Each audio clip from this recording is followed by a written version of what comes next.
We need to understand this. To simply sit here and to know experientially that this entire universe is actually a part of me will not happen to most people. They'll hallucinate for a few moments, after that they will get distracted by something.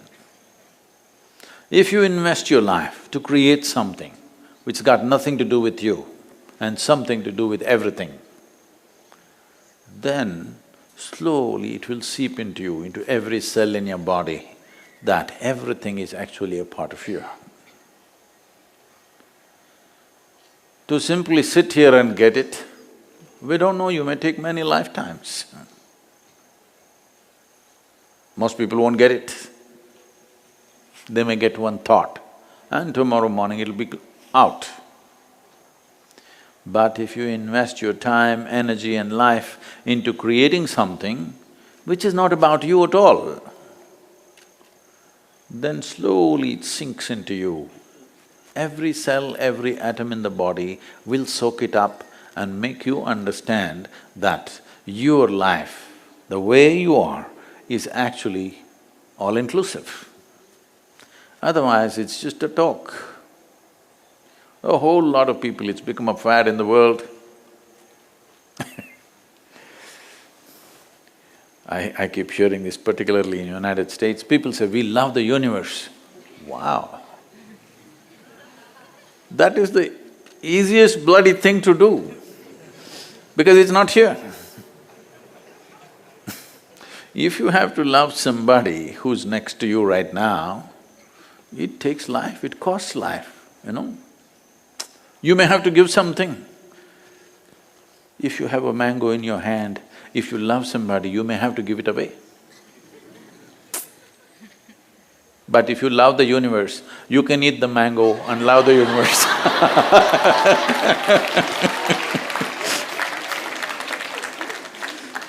It's a wonderful trick. It's a very wonderful trick. It is like making all the offerings, jalebi, pakodi, this, that, everything to God, knowing well He will not eat. Of course, you're the one who gets to eat it in the end. Appadiddane? Knowing very well that you are the one who will get to eat it. Children wanting to eat jalebi is perfectly fine. God wanting to eat jalebi is not okay. Huh? Because there is a huge deception in God wanting to eat jalebi. Children want to eat jalebi, it's a simple desire, you know? So this has been going on for a long time, tricks and tricks and tricks and tricks. That's why when you have to create something, you have to keep your tricks aside and do what's needed. No room for tricks. If you do tricks, what you're doing will land on your head. You want to build this, what you have to do it the way you have to do. If you play tricks, this will land on your head. When you're in action with the physical world, you cannot deceive yourself. This is a good thing about the world. But in your own mind, you love the universe, you know in how many ways you can deceive yourself. Everybody likes to love somebody who's not here because it's so wonderful. And you don't have to give away the mango that you have in your hand. You can eat it and love. But if you love the person next to you, that's the problem, you have to give the mango, at least half. And the damn mango, you can't cut it into half, one side will be more, one side less. You sat here and I say… and you tell the person next to you, I love you, mango in hand. There is a tendency wanting to give it away, but that person says, no, you also have. Then you cut it, one big piece, one small piece. Because you have made an unnecessary statement, I love you have to give the big piece. I love the universe. You can eat the big piece and the small piece. You love God, small piece you can give, big piece you can eat. But if you love somebody next to you, big piece you have to give it to them.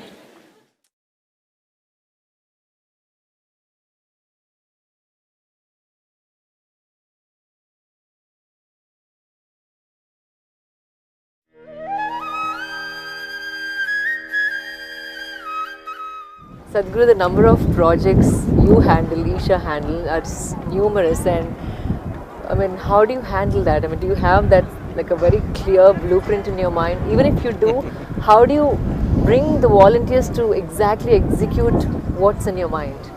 I have the most wonderful people around me. This is the biggest gift. I have most wonderful people around me. Apart from that, this will be very hard for your viewers to digest, but let them have little indigestion. Let them sit up and think about this. As I sit here, I'm talking to you. Am I talking sensibly? Yes. Do I look focused? Very. Very. Nobody has ever seen me unfocused on anything. But at the same time, I have at least 12 to 14 tracks running in my mind all the time. I'm sure. So I may be talking to you, but I'm sorting out many things.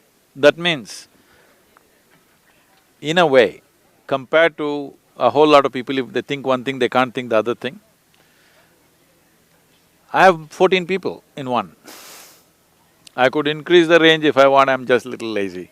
So, I don't want to spread it. If little more striving, I can spread it much more. But, here and there I enjoy a little bit of laziness. I thought 12, 14 tracks are enough and they're running well. So at the same time, I'll be designing something, I'll be creating something, I'll be preparing something, everything will be happening at the same time. This is what being human means. Unfortunately, most people utter the word human only with reference to the limitations of being human. Very rarely anybody says, I'm human, referring to the immensity of being human. They're always saying, oh, I'm only human. So, this is what I want them to realize. This is what Adiyogi means. 112 different ways through which you can find solutions of transformation, solutions or means for transformation for your immediate needs and for your ultimate needs, both. This dimension of science where he is talking about the entire nuts and bolts of human mechanism and the nuts and bolts of cosmic mechanism and how these two things will fit into each other absolutely without any friction. How you can be a part of the cosmos, how the cosmos can be a part of you. This is not logically correct, but when the Saptarishis asked him, what is the nature of this existence? Where does it begin? Where does it end? How big is it? He laughed and he said, I can pack the entire cosmos into a mustard seed. So then they asked, if you can pack everything into a mustard seed, is it big? Is it small? What is its nature? What's its composition? How can it be big and small at the same time? But then he was bored with them. Then he just said like this, five. They're just 5 elements. If these 5 elements, if you understand, if you grasp these 5 elements, you grasp the entire creation. The physical world is finished with 5 elements: earth, water, fire, air and space. If you know these things, you know everything. With these 5 things, how much mischief, just see. Can you believe, with 5 elements, just with 5 ingredients, how many things have been created in this cosmos? So he just said this all you need to get. So that's why we called him Bhuteshwara, the master of five elements.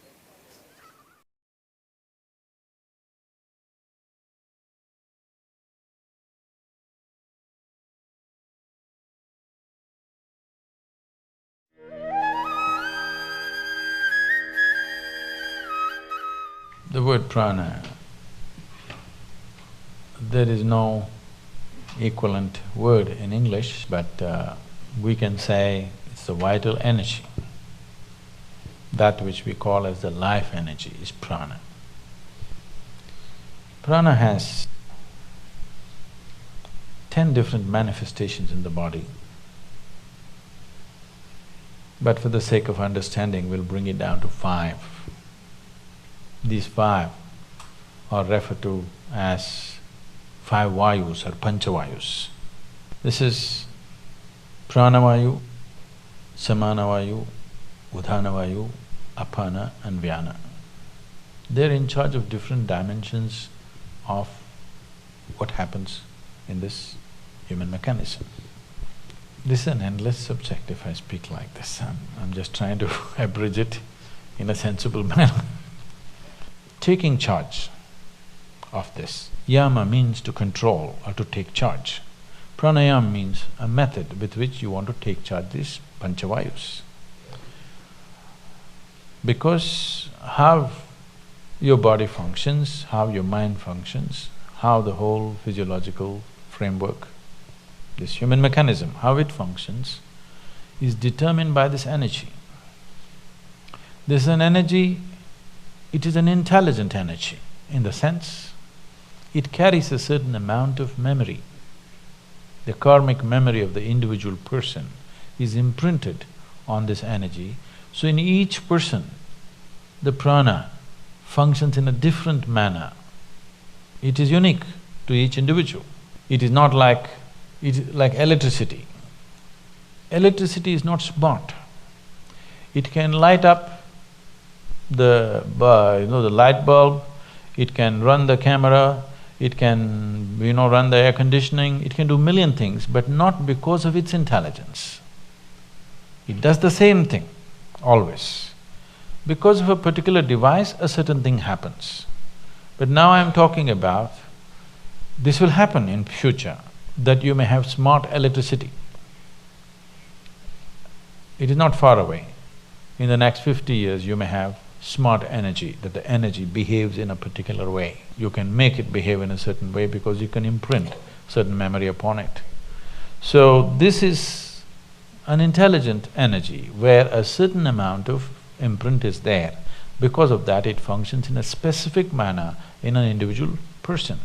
That is going into an extremely refined form of pranayama where we particularly design something for an individual person because he's in a certain way. For that, to come to that level, it will need a general level of pranayama where it takes care of these 5 vayus. If one has a certain mastery over these 5 vayus, there is no such thing as physical ailment or particularly psychological ailment is out of question. If somebody takes charge of their prana, whatever may be the external atmosphere, whatever influences in terms of reverberations, waves, emotions, other kinds of pressures, doesn't matter what. Psychological balance is 100% guaranteed for a person who takes charge of his prana, always. When I say balance, maybe most of you won't be medically considered imbalanced, but a whole lot of people are psychologically imbalanced. Suppose you have a hand. Suppose this hand simply pops up right now. It pokes into your eyes and it scratches you and beats you. If your hand starts doing this,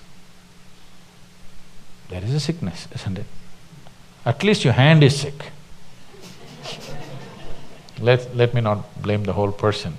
At least your hand is sick for sure, isn't it? Well, this is what most people's minds are doing.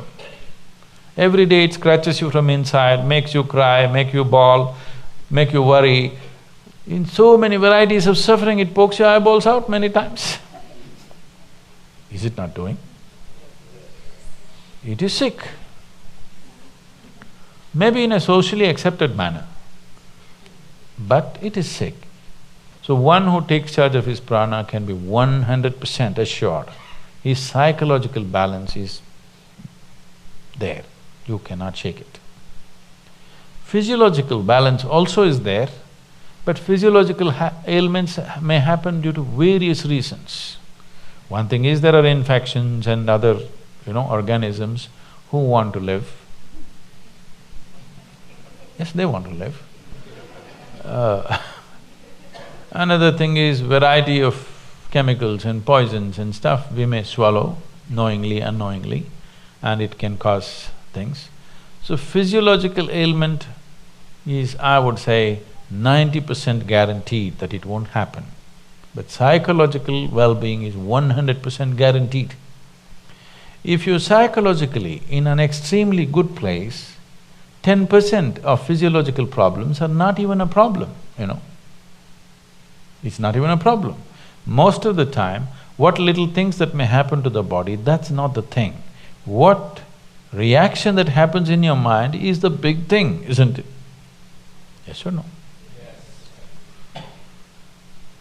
So, pranayama means you want to take charge of the vital forces. As I said, they have an intelligence of their own, each one of them. Either during birth, after conception, how they enter the newborn and how they leave the dead. In this, it clearly displays it has an intelligence of its own. One may not notice this unless they become very conscious about these things. It's a world by itself, if you ask me. It takes a certain level of attention. The word attention may not go deep enough. I'm using the word attention because the other words are horribly corrupted. Awareness and this and that are badly corrupted. So I'm using the word attention, but the word attention is not suggesting what is needed.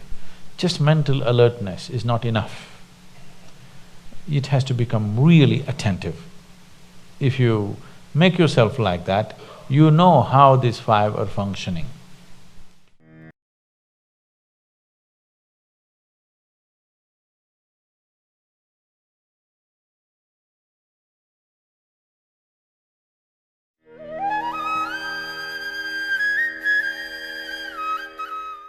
There is a very big difference between doing what I like and doing what is needed.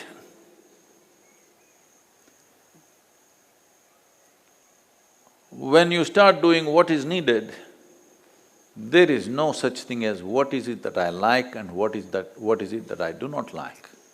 If you just transcend this one thing, that I like something, I dislike something, if you just transcend this one thing, 90% of your spiritual work is over, that's all. Because the karma generating machine, the basis of bondage is just this, I like this, I don't like this, I love this, I hate this. Once you divide creation like this, your ability to touch that dimension, which we call as the source of creation, is out of reach for you.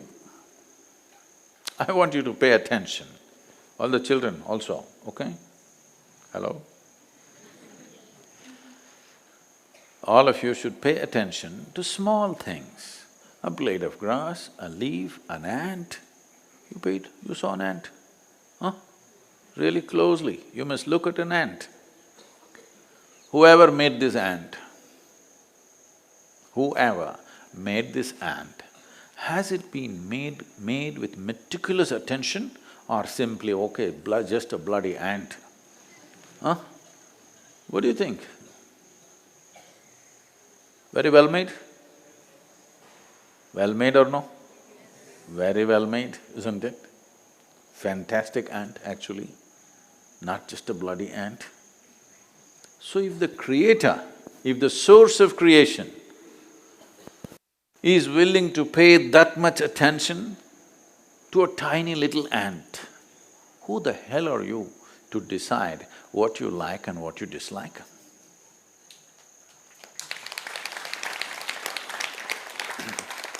We like this, we don't like this.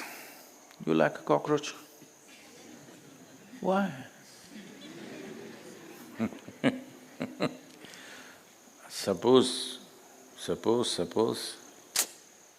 Shiva came in the disguise of a cockroach, what will you do, huh? Namaskaram you'll do.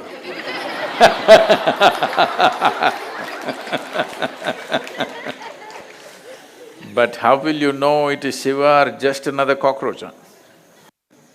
Huh? How will you know? You don't know. So better do namaskaram to every cockroach because who knows which one is Shiva? It's very simple. This is what this culture taught you. You see a tree, oh Shiva. You see a stone, Shiva. You see a dog, Shiva. You see a cow, Shiva.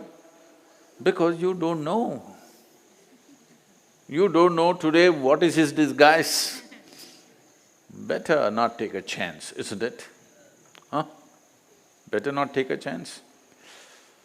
At least start with the human beings. You don't know in what disguise he's come today. Huh? Isn't it? Suppose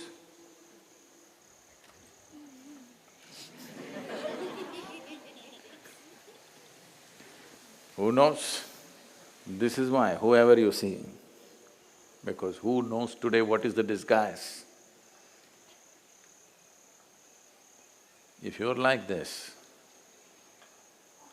grace will be upon you, there's no question. You don't have to go in search. You don't have to go in search of God or truth, it will rain upon you.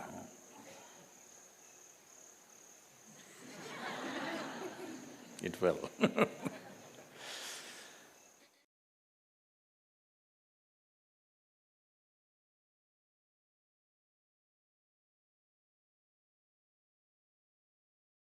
There are 4 ways to become meditative. So you can use the body to reach your ultimate nature. This is called Karma Yoga. If you use your intelligence to reach your ultimate nature, we call this Gnana Yoga. If you use your emotion to reach your ultimate nature, we call this Bhakti Yoga, yoga of emotion or devotion. If you use or transform your inner energies to reach your ultimate nature, we call this Kriya Yoga. On a certain day, these 4 yogis, all of them are taking a walk together. Usually they can never be together because they can never get along. Because people who follow the path of intelligence or intellect, they have great disdain for others, they think everybody else is a nutcase. Devotional people, they have pity for all the other people. They're missing everything. Karma yogis, these are people of action. They think everybody is weaving all kinds of philosophies to hide their laziness. Kriya yogis have absolute disdain for everybody. Because after all, the whole existence is energy. If you do not transform your energies, what? So these 4 people cannot get along. But today, all of them taking a walk together. Suddenly a thunderstorm broke loose, big rain and wind. They started running, looking for shelter. The man of devotion said, in this direction there's an ancient temple, let's go there. He knows the geography of temples, so they all ran there. Then they saw a temple where the walls had collapsed long ago, 4 columns and a roof. Underneath that, in the center, there was a deity, an image of God. They all ran there to the temple. Then the storm became more and more severe, it started lashing from every direction. To avoid this, they hugged the deity, all 4 of them hugged the deity, not because they have fallen in love with God, just to escape the rain. And suddenly God appeared. In all their 4 minds, the same question, oh, why now? We did so much yoga, so much devotion, so much worship, you didn't come. Now we're just escaping the rain. Why have you come? God said, I have been waiting. At last you four idiots got together. So these four have to get together, then you become meditative. Right now, your mind is going in one direction, your body is going in another direction, your emotions are going somewhere else, your energies are a different matter altogether. If we can somehow align them for one moment, we will see there will be a different dimension happening within you.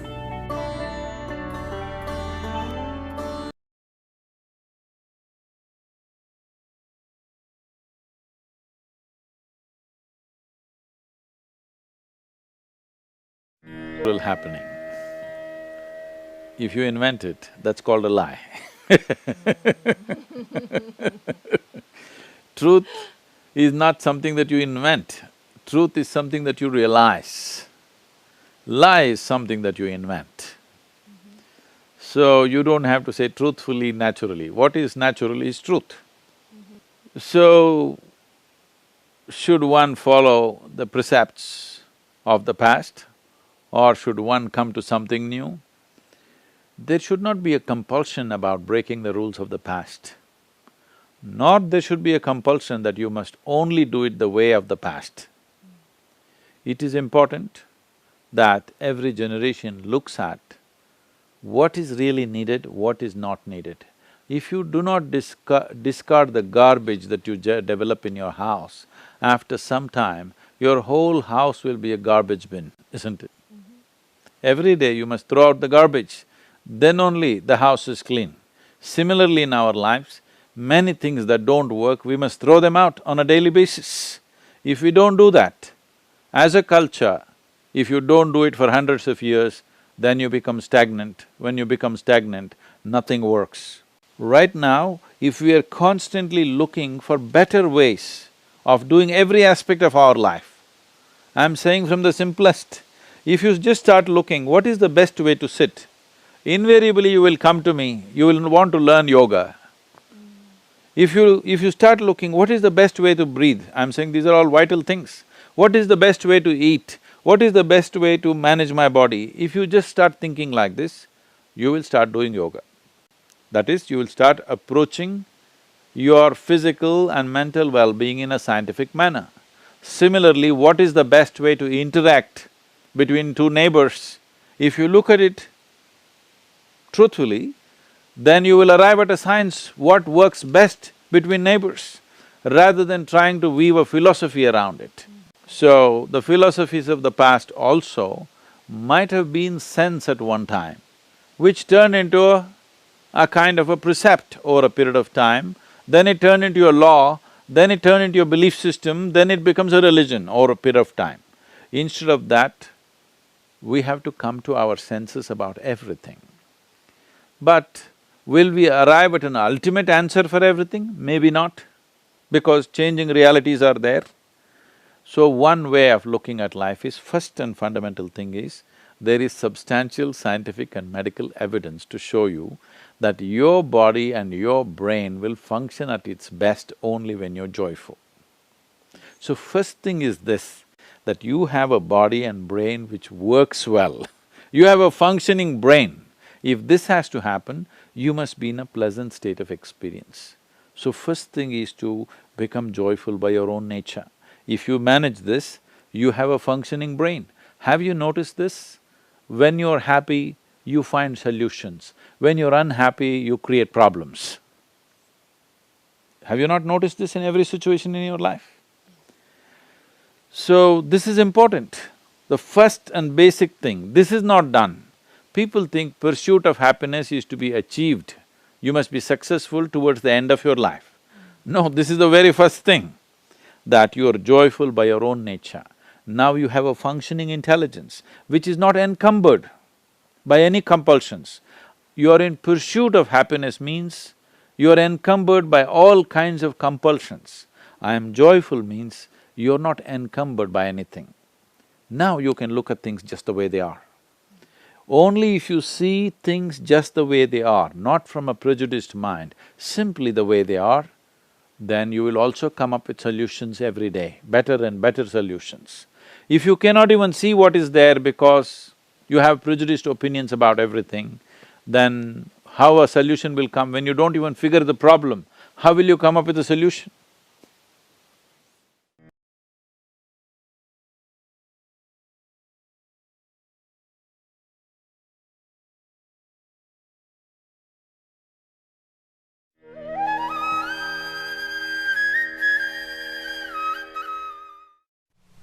There is common sense, there is sense, and there is something beyond sense.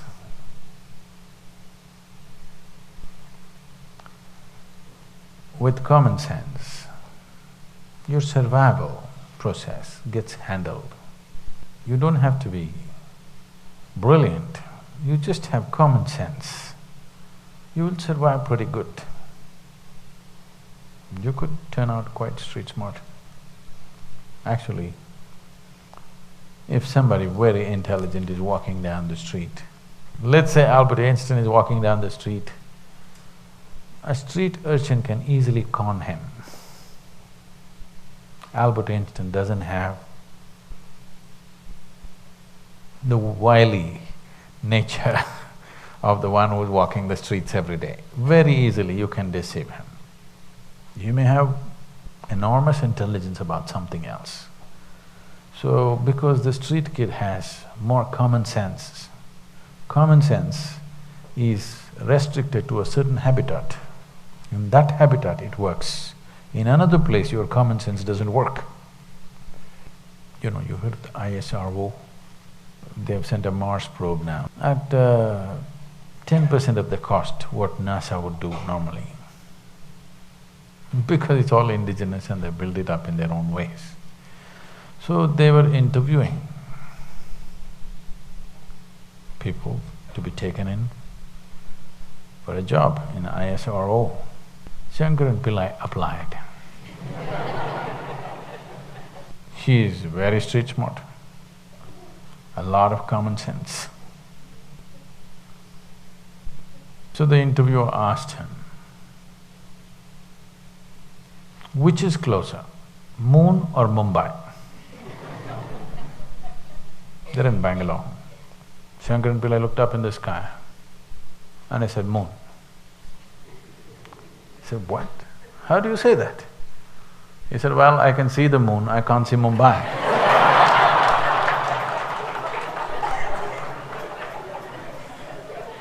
So, this kind of sense goes well in certain things.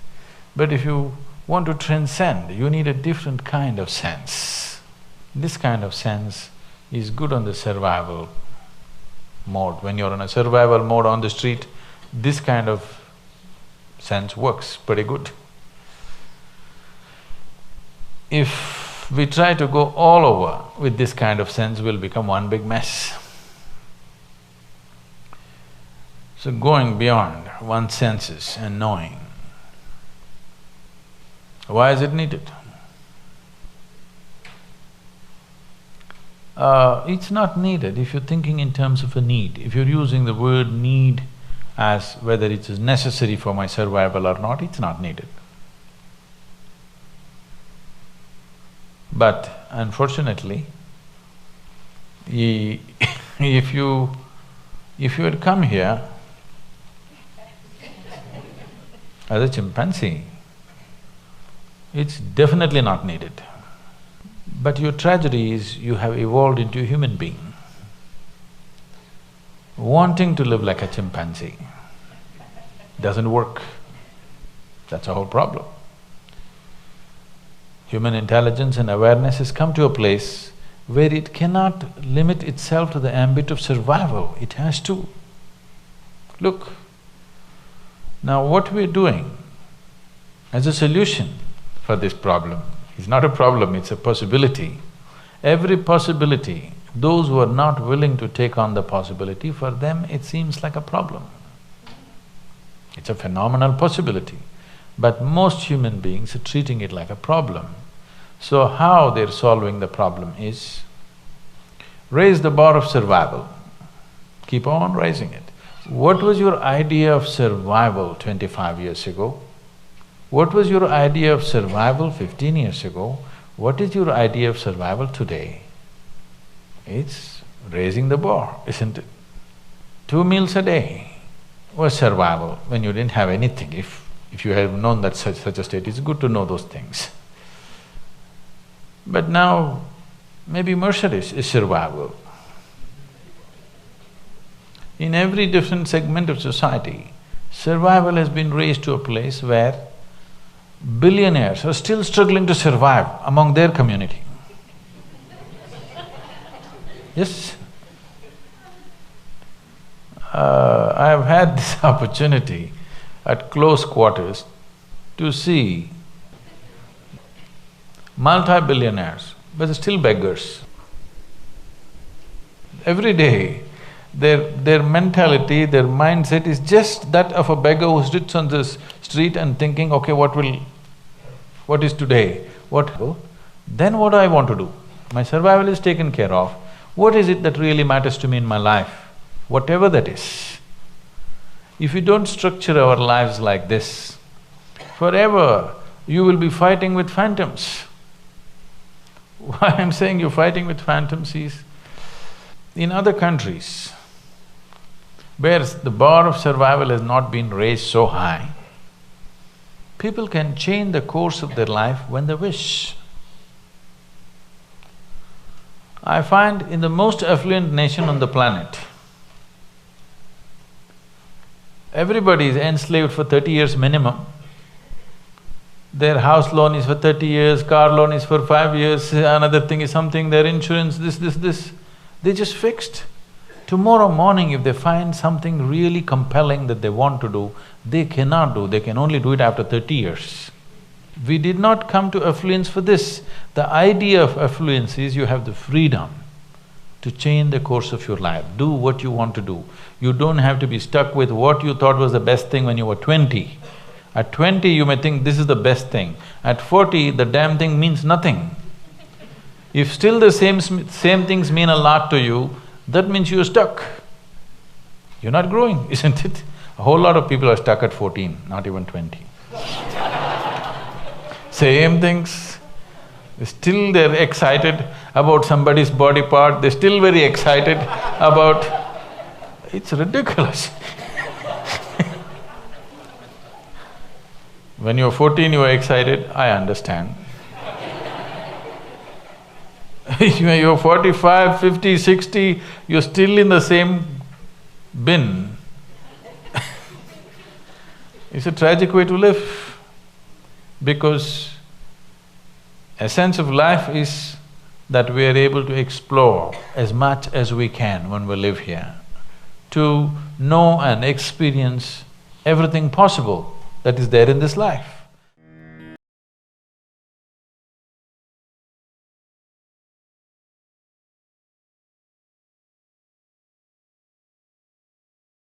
Things that they have.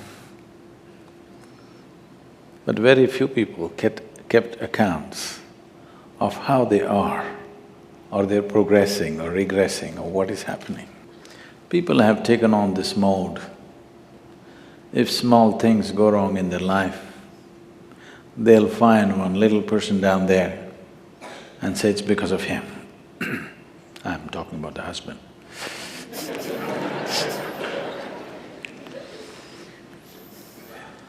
If big things go wrong, it's because of him, the big guy up there. This guy, never in account. The little people are big people. This one acts really big when he has to receive something. But when he has to give something, he really acts very small. People have taken on this mode. This is because there is no clear accounting process and no clear-cut balance sheet. This is where I stand in my life. If there was an accounting process, if you… Shall we make an audit? Yes. Little bit of life audit. When you were 5 years of age, how joyful you were. Today, how joyful you are. The balance sheet, is it profit or loss? That means it's loss. I was speaking to a group of people at the Princeton University, and I looked around. A whole lot of people sitting with long faces. Particularly in your university, the faces are extra long. Maybe it's the weight of knowledge, I don't know. So I looked around, except for 3, 4 faces, which were young faces, which were bright, all others. Then I asked them, what's happened to all these people over 30 years of age? Why are they carrying such long faces? One lady stands up and says, they're all married.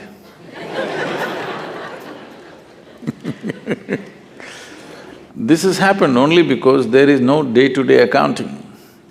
Every day before you go to bed, if you had a balance sheet going, today, am I a little better human being or am I a little worse? Every day. If you had accounts, once a year, if there was a clear audit, external audit, then very quickly you would have recovered. But after 25 years, one day you realize you are deep in the red. Now very difficult to recover because it's gone to another place. We're to a point where a whole lot of people have an argument that it is not practical to be joyful in the accounting job. A whole lot of people are actually arguing that it's not practical to be joyful. You met a lot of them? Yes or no? People are making a case that it is not practical to be joyful. Is it practical to be in various states of stress and distress and still function properly in the world? If one has to function in variety of atmospheres, in variety of situations, variety of challenges on day-to-day basis, one fundamental thing is, this must be a peaceful and joyful being, isn't it? Otherwise, how is it practical that a person under great stress or distress can function effectively in any field or any area of life?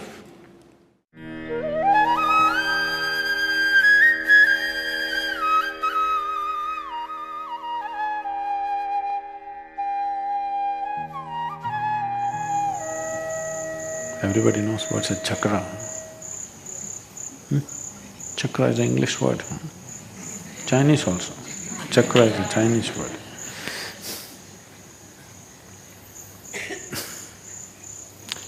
Chakreshwara means someone who has mastered all dimensions of energy within oneself. There are different manifestations of the same thing. It's not that there are different forms of energy, different manifestations. It's like the electricity right now is functioning as light,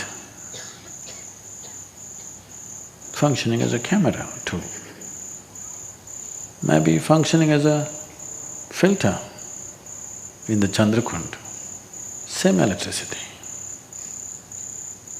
found different expressions. Similarly in the body, the same life energy found different expressions because of the way it functioned. If you touch the electricity in a certain way, a motor will run. If you touch it in another way, poof, light will come on, fan will turn, something will happen.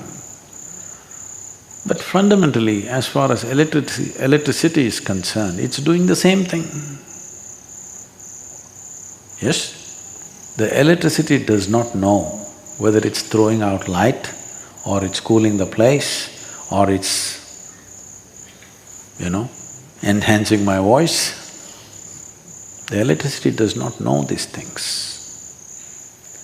It is the way a particular instrument is wired and designed that it becomes that. So similarly, the same energy flowing everywhere. But because of the way it is tangled in different places, as per the tangle, it generates a different manifestation of life. 114. We can deduce it in multiples.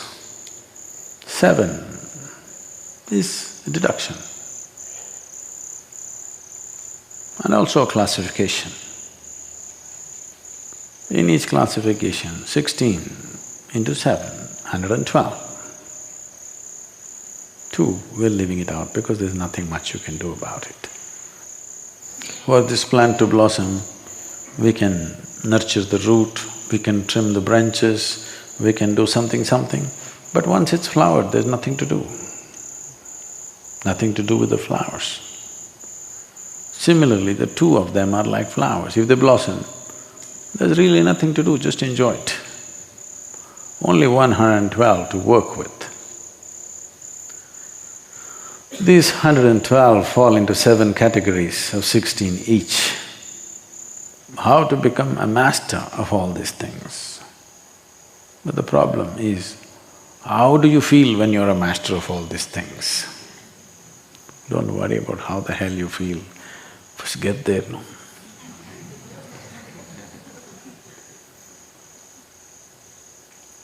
If you want to go up to the 7th hill,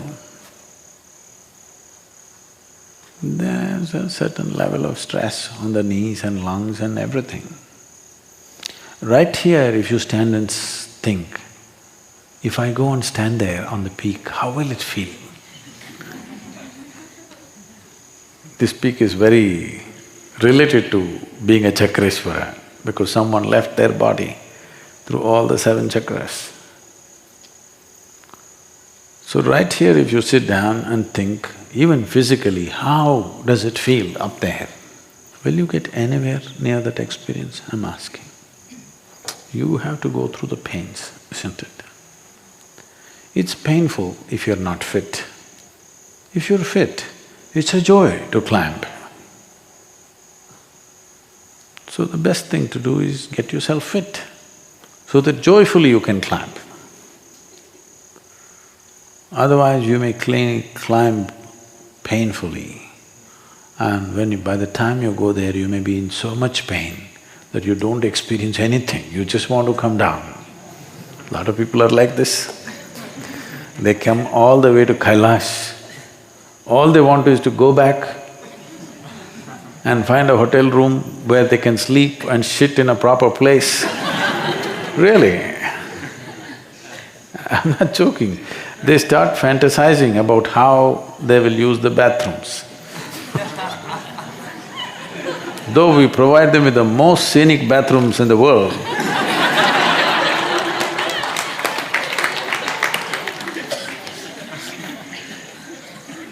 so before you go there, don't fantasize, no use. Don't even think of all this Chakreshwara business, all this. This is all you have to look at. Simple, Let's say you take this flower, you want to throw it at him. Will it go there or will it fly somewhere else?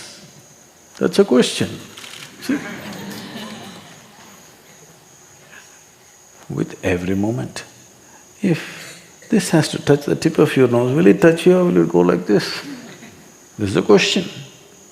I'm saying something as simple as moving your hand, to looking, to observing, to seeing.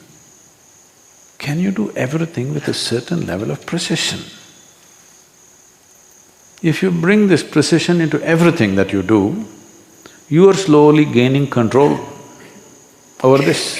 Physically, forget about energy. First physically, physical body itself flying all over the place, you don't know where it goes. Now, this is why we asked you to do Hatha Yoga in the morning, to get the precision. After doing Surya Namaskar for 3 years, still we can find 1 dozen mistakes, minimum. Because to get precision is not easy. Takes a lot of work, lots of work. If you bring that into your thing, slowly you gain mastery over the system. First over the voluntary part of it, then over the involuntary parts of it, then over energy, then over intelligence, then over thought, emotion, everything. Sitting here, if you ask me, when I become the master of the universe, how does it feel?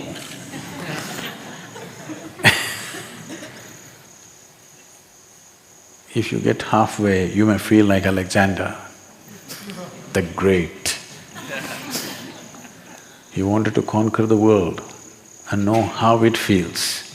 He conquered half and felt terrible. So 3.5 chakras, if you get mastery, you may feel terrible. You think so? You think so?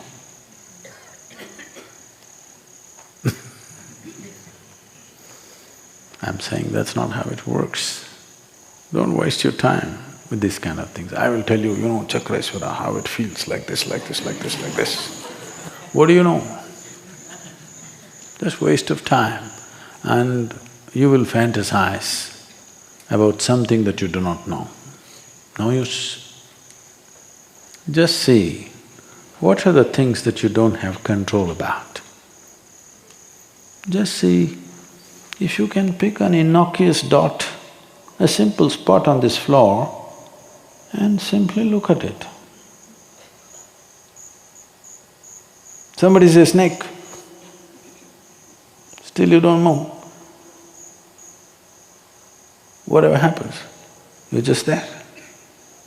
Just try it. That's why we taught you meditation in the middle of the day, when people are moving around, making noises, there is work to be done, everything but no matter, everybody's talking, they're talking about you.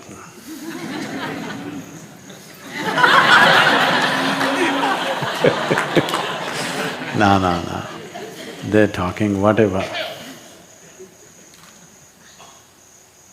This is gaining control. The more control you gain over yourself, the more things you can do effortlessly. Is it so? See, control does not mean limit. Control means it breaks limitations. Let's say you're riding a bicycle. The more control you have, more tricks you can do on the bicycle, isn't it? If you have a lot of control, you can be riding and do text. Don't you try that. In the ashram, if you try that, we'll take away your bicycle and your phone. But the more control you have, more freedom it gives you, isn't it?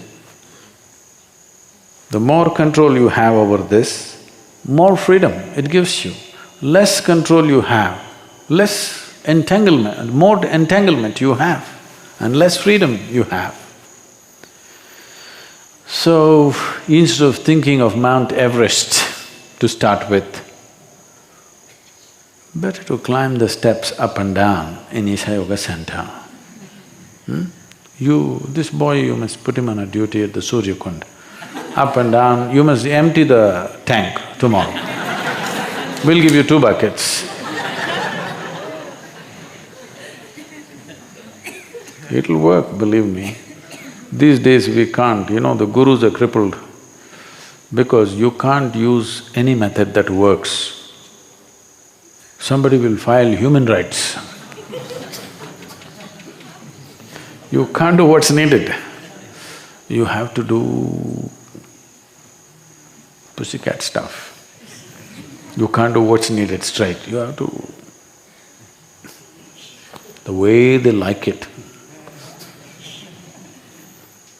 Believe me, if you have children, if you did everything the way they like it, they would have been squawny nonsense. Yes or no? Literally, you force-fed them a little bit, you conned them, you lied to them, you did whatever and put some stuff into them, isn't it so? Yes or no? Huh? Did you do that or no? Otherwise you never brought up a child, believe me.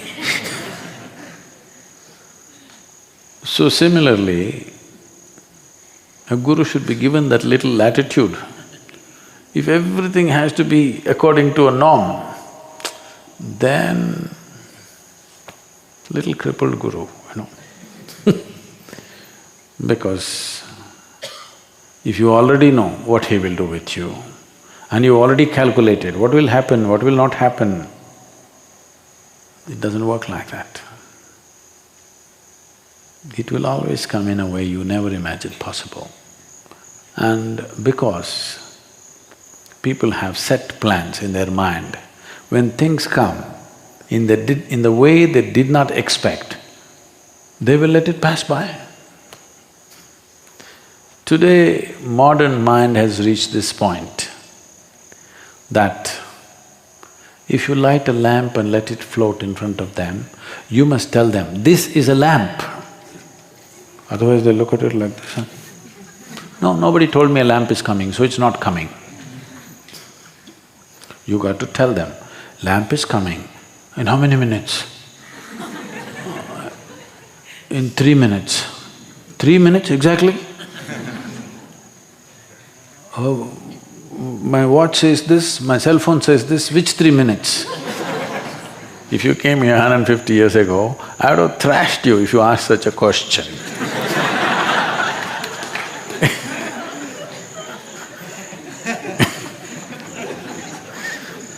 If you asked, if I become Chakreshwara, how does it feel means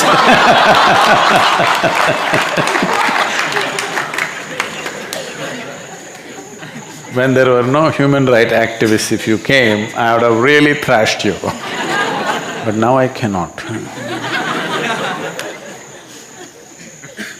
When all the 114 chakras have blossomed, it feels like